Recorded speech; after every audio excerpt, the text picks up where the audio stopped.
Good morning students, स्वागत आप सभी का अपनी इस मैथमेटिक्स के ऑनलाइन क्लासेस में। हम लोग 12वां चैप्टर अवकलन समीकरण के सॉल्यूशंस के बारे में पढ़ रहे हैं, जिसमें हमने 12.8 एक्सरसाइज जो है वो स्टार्ट कर दी है, जिसमें हम रेखिक अवकलन समीकरण का सॉल्यूशन पढ़ने जा रहे हैं। इसी संदर्भ में कल हमने जो है वो 7 क्वेश्चन कंप्लीट कर लिए थे और आज हम बढ़ते हैं 8वें क्वेश्चन की तरफ। तो देखिए बच्चों, यहाँ पे हमें दिया हुआ है एक्स डी वाई बटे डी एक्स प्लस 2y बराबर में एक्स स्क्वायर log x।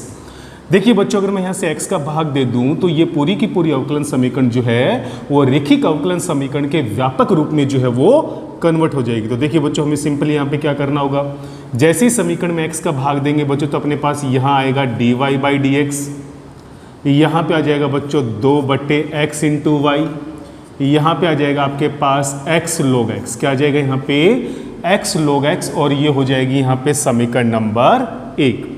अब देखिए बच्चों, यहाँ पे जो p का मान है, यहाँ पे जो p का मान है वो 2 बटे x है। यहाँ पे p का मान क्या होगा, 2 बटे x, क्योंकि p जो है वो y का गुणांक कहलाएगा अगर यहाँ पे y परतंत्र चर है।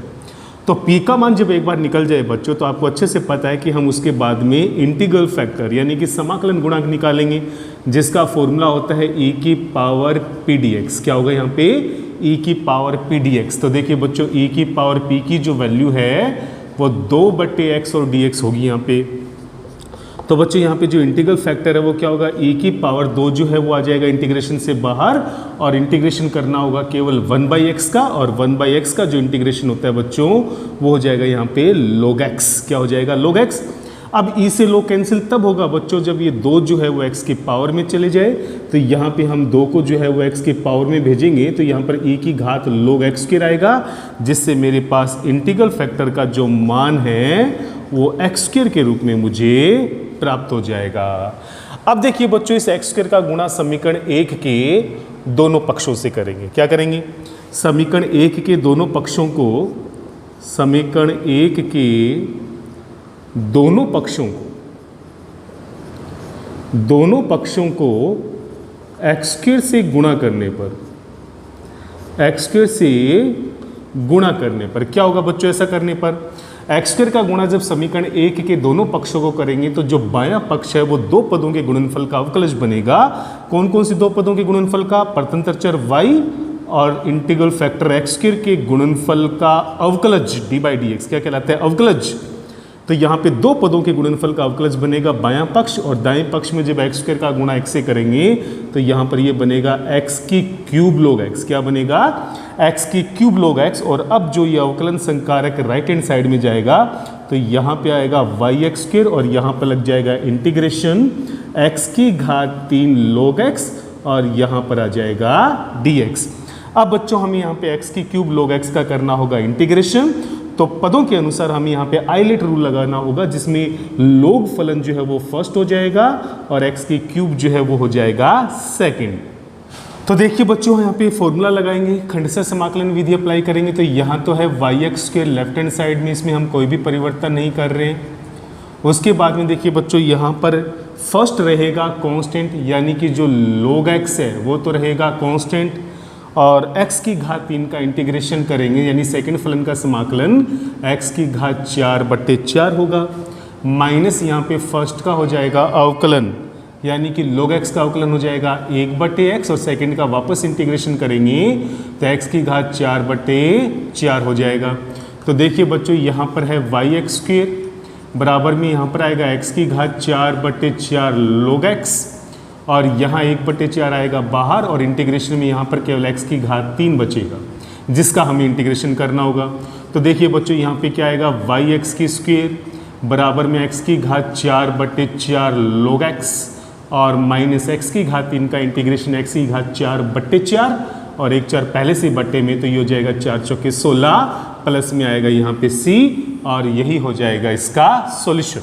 तो देखा बच्चों, काफ़ी आसान क्वेश्चन था। यहाँ पे सिंपली x का भाग देने पर दोनों पक्षों में ये समीकरण जो है वो रेखिक अवकलन समीकरण में कन्वर्ट होगी। उसके बाद में p को आइडेंटिफाई करके इंटीग्रल फैक्टर निकाला, और इंटीग्रल फैक्टर का इस समीकरण के दोनों पक्षों से गुणा करके हमने इसका सॉल्यूशन जो है वो बहुत ही आसानी से प्राप्त कर लिया। देखिए बच्चों, क्वेश्चन नंबर 9 की तरफ यहाँ पे dx plus X D Y बराबर में e की घात minus Y sec square Y D Y. देखिए बच्चों, जब भी इस रूप में इक्वेशन आती है तो संभवतः हमारे दिमाग में पहला क्वेश्चन यही आता है कि कौन सी प्रकार का अवकलन समीकरण होगा। क्या यहाँ पे चरों की पृथक्करण विधि लगेगी? तो जैसे आप यहाँ देखोगे कि चरों की पृथक्करण विधि से यहाँ पे चर जो है वो अलग अलग नहीं हो पाएंगे, तो वो रूल यहाँ पे कैंसिल हो जाएगा। समघात अवकलन समीकरण ये है नहीं। अब बच गया रेखिक अवकलन समीकरण, लेकिन रेखिक अवकलन समीकरण के भी यहाँ पे दो रूल हो जाते हैं कि dx बटे dy में कन्वर्ट करें या dy बटे dx में कन्वर्ट करें। तो देखिए बच्चों, यहाँ पे अगर dy बटे dx में कन्वर्ट करोगे तो y का गुणांक जो है वो p कहलाएगा, लेकिन इस पूरे क्वेश्चन के अंदर जो है वो सिंगल y का कहीं पे भी कोई भी पद नहीं आया। सिंगल y का, ये सेक्स स्क्वायर y का पद जरूर है, लेकिन मैं केवल सिंगल y की बात कर रहा हूँ जो नहीं आया। इसका मतलब आप यहाँ पे dy बाई dx का रूल नहीं लगा सकते। और अगर हम इसको कन्वर्ट करते हैं dx अपॉन dy के समीकरण में, तो अगर मैं dx अपॉन dy की इक्वेशन में इसको कन्वर्ट करता हूँ रेखिक अवकलन समीकरण में, तो जो x का गुणांक है वो p कहलाएगा। अब देखिए इसमें सिंगल x है क्या, तो हम देखेंगे कि यहाँ पे सिंगल x हमें दिया हुआ है। क्या दिया हुआ है? Single x। तो बच्चों ये अभ्यास से आपको ये पता चलेगा, इस अभ्यास से ही आप ये सारी चीज़ें प्रूफ कर सकते हैं कि यहाँ से dx अपॉन dy निकलेगा, dy अपॉन dx निकलेगा। ये ज़्यादा से ज़्यादा अभ्यास से आप लोग पता लगा सकते हैं। तो सिंपली यहाँ पे सिंगल x आ गया। इसका मतलब बच्चों ये पूरी समीकरण जो है वो रेखिक अवकलन समीकरण में तो कन्वर्ट होगी, परंतु dx अपॉन dy के रूप में। तो देखिए बच्चों, सिंपली इस पूरी समीकरण में dy का भाग देंगे। क्या देंगे? इसमें dy का भाग देने पर दोनों पक्षों में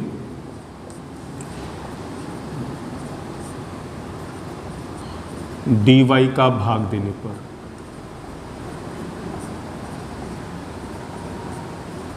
क्या आएगा बच्चों? dy का भाग देंगे तो यहाँ पे आ जाएगा dx अपॉन में dy, प्लस में यहाँ बचेगा x, यहाँ e की घात माइनस y और सेक्स स्क्वायर y। तो बच्चों ये हो जाएगी समीकरण नंबर 1।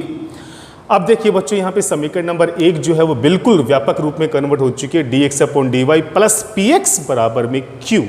रूल के अनुसार p और q जो है या तो अचर हो सकते हैं या इस कंडीशन में y के पद होनी चाहिए, तो वो दोनों ही बातें यहाँ पे लागू हो रही है। इसका मतलब ये बिल्कुल एग्जैक्ट तरीके से जो है वो रेखिक अवकलन समीकरण में कन्वर्ट हो चुकी है।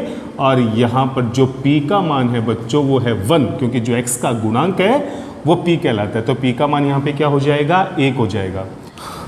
p का मान 1 आने के बाद में बच्चों हम यहाँ पे सिंपली इंटीग्रल फैक्टर की कैलकुलेशन करेंगे, समाकलन गुणांक की गणना करेंगे, जिसका फॉर्मूला इस केस में e की पावर p dy होगा। बच्चों इस बार गलती से यहाँ पे p dx मत कर देना, यहाँ पर p dy होगा, क्योंकि यहाँ पे परतंत्र चर जो है वो x है। तो देखिए बच्चों, यहाँ पे p की वैल्यू चूंकि 1 है तो ये हो जाएगा e की पावर 1 dy, यानी कि यहाँ पे e की पावर y के रूप में जो है हमें हमारा समाकलन गुणांक जो है वो प्राप्त होगा। अब बच्चों इस समाकलन गुणांक का गुणा समीकरण 1 के दोनों पक्षों से करेंगे तो बायां पक्ष दो पदों के गुणनफल का अवकलज बनेगा और दाएं पक्ष में हम इंटीग्रल फैक्टर का गुणा करेंगे। तो बच्चों क्या करेंगे? यहाँ पे e की घात y का समीकरण 1 के दोनों पक्षों से गुणा करने पर, दोनों पक्षों से गुणा करने पर क्या आएगा बच्चों? समीकरण 1 के दोनों पक्षों से गुणा करेंगे तो यहाँ पर आ जाएगा आपके पास d by d x, d अपन में dy, और कौन सी दो पदों के गुणनफल का? परतंत्र चर x और इंटीग्रल फैक्टर यहाँ पर e की घात y। तो इन दोनों के गुणनफल का अवकलज यहाँ पे बनेगा। अब देखिए बच्चों, e की घात y का गुणा जब हम राइट हैंड साइड में करेंगे तो e की घात y को e की घात माइनस y से गुणा करेंगे तो यहाँ पे e की घात 0 बचेगा, यानी उसका मान 1 हो जाएगा। तो यहाँ पे केवल आपके पास सेक्स स्क्वायर y बचेगा। अब इस अवकलन संकारक का मैं जैसे ही पक्षांतरण करूंगा बच्चों तो यहाँ पर ये बन जाएगा इंटीग्रेशन, तो यहाँ पर आ जाएगा सेक्स स्क्वायर y का इंटीग्रेशन y के रिस्पेक्ट में। और आपको अच्छे से पता है बच्चों, यहाँ पे सेक्स स्क्वायर y का इंटीग्रेशन y के रिस्पेक्ट में होगा 10y, प्लस में यहाँ पे आएगा c, और यही हो जाएगा इसका सॉल्यूशन। तो देखा बच्चों, बेहद आसान क्वेश्चन है। बस आपको यहाँ पे पहचान करनी है कि ये अवकलन समीकरण कौन से रूप की है, चरों में पृथक्करण के योग्य है, समघात है या रेखिक है। रेखिक है तो फिर कौन से रूप में ये कन्वर्ट होगी? dx अपॉन dy के रूप में कन्वर्ट होगी या dy अपॉन में dx के रूप में कन्वर्ट होगी। जैसे ये चीज़ आप लोग आइडेंटिफाई कर लेंगे, ये क्वेश्चन फिर आगे बहुत आसान रहेगा आप लोगों के लिए। क्वेश्चन नंबर 10 देखिए बच्चों, यहाँ पे दिया हुआ है 1 plus Y square plus x minus e की घात tan inverse y dy by dx बराबर में 0। बच्चों इस क्वेश्चन में भी सबसे बड़ी जो समस्या आएगी आपके सामने शुरुआती तौर के ऊपर वो यही आएगी कि हम इसको dx अपॉन dy में कन्वर्ट करें कि dy अपॉन में dx में। तो बच्चों मैंने आपको पहले भी बताया था, अगर आप इसको dy अपॉन dx के रूप में कन्वर्ट करते हो तो y का गुणांक p कहलाएगा, यानी इसमें सिंगल y का पद यानी सिंगल y होना चाहिए। तो आप देखेंगे यहाँ पे कहीं पर भी सिंगल y नहीं है, ये y स्क्वायर है, ये y का पद है, लेकिन कहीं पर भी सिंगल y नहीं है। इसका मतलब हम इस रेखिक अवकलन समीकरण को dy बटे dx के रूप में कन्वर्ट नहीं कर सकते। अगर मैं इसको dx अपॉन dy के रूप में कन्वर्ट करता हूं बच्चों, तो यहां पर x का गुणांक p कहलाएगा। तो क्या सिंगल x है इसके अंदर? पूरी इक्वेशन में जब आप ध्यान से देखोगे तो आपको यहाँ पे सिंगल x जो है वो नजर आएगा। इसका मतलब हम इस रेखिक समीकरण को dx अपॉन में dy के रूप में कन्वर्ट कर सकते हैं। तो देखिए बच्चों, सिंपली हमें कंफर्म हो गया कि मुझे यहाँ से dx अपॉन dy का रूप बनाना है। तो मैं यहाँ पे किस तरह से इसको सॉल्व करूंगा? देखिए बच्चों, ये है अपने पास 1 plus Y square is equals to, जैसे मैं इसका पक्षांतरण करूंगा तो यहाँ पर e की power tan inverse y minus का x हो जाएगा ये, और यहाँ पर है dy अपॉन में dx। अब dy अपॉन में dx का जब हम लोग पक्षांतरण करेंगे बच्चों, तो यहाँ पे 1 प्लस वाई स्क्वेयर और ये बन जाएगा यहाँ पे dx अपॉन में dy, और यहाँ पर आएगा बच्चों e की power tan inverse y minus का x। तो देखिए बच्चों, dx अपॉन dy के गुणांक में जो पद है 1 प्लस वाई स्क्वेयर, इसका पूरी समीकरण से देंगे भाग। तो देखिए बच्चों, अपने पास यहाँ पे क्या बचेगा? यहाँ आएगा dx अपॉन में dy बराबर में e की घात tan इनवर्स y बट्टे 1 plus Y square minus x के बट्टे में आएगा यहाँ पे 1 प्लस वाई स्क्वेयर। तो बच्चों यहाँ से dx अपॉन में dy का पद अगर मैं यहाँ लेके आ रहा हूँ तो मुझे यहाँ से x के पद का पक्षांतरण करना होगा, क्योंकि जो x का गुणांक है वो p कहलाएगा। तो मुझे इस पद को जो है पक्षांतरण करके लेफ्ट हैंड साइड में लेके आना होगा। तो ये हो जाएगा यहाँ पे प्लस का x बट्टे 1 प्लस वाई स्क्वेयर बराबर में e की पावर tan इनवर्स y बट्टे 1 प्लस वाई स्क्वेयर, और यहाँ पर ये हो जाएगी समीकरण नंबर 1। अब देखिए बच्चों, जैसे हमने यहाँ पे व्यापक समीकरण प्राप्त कर ली, हमें सिंपली यहाँ से p की गणना करनी है और उसके बाद में समाकलन गुणांक निकालना है। तो आप देख सकते हैं बच्चों कि यहाँ पे जो p का मान है वो 1 अपॉन में 1 प्लस वाई स्क्वेयर है, क्योंकि जो x का गुणांक है 1 अपॉन में 1 प्लस वाई स्क्वेयर वही p का मान है। तो देखिए बच्चों, एक बार p की कैलकुलेशन होने के बाद हम समाकलन गुणांक इंटीग्रल फैक्टर निकालेंगे, जिसका फॉर्मूला इस केस में p dy होगा, e की पावर p dy होगा, और p की जो वैल्यू है वो 1 अपॉन में 1 प्लस वाई स्क्वेयर होगी इस केस में। और सिंपली जब हम इसका इंटीग्रेशन करेंगे तो ये e की पावर tan इनवर्स y के रूप में हमें प्राप्त हो जाएगा। तो बच्चों, यहाँ पे जो समाकलन गुणांक है वो e की पावर tan इनवर्स y के रूप में हमें प्राप्त हो गया। और जैसे मैं समाकलन गुणांक का समीकरण 1 के दोनों पक्षों से गुणा करूंगा तो एज यूजुअल जो बायां पक्ष है वो दो पदों के गुणनफल के अवकलज में जो है वो कन्वर्ट हो जाएगा। तो देखिए बच्चों, यहाँ पे कौन से दो पदों के अवकलज में कन्वर्ट होगा?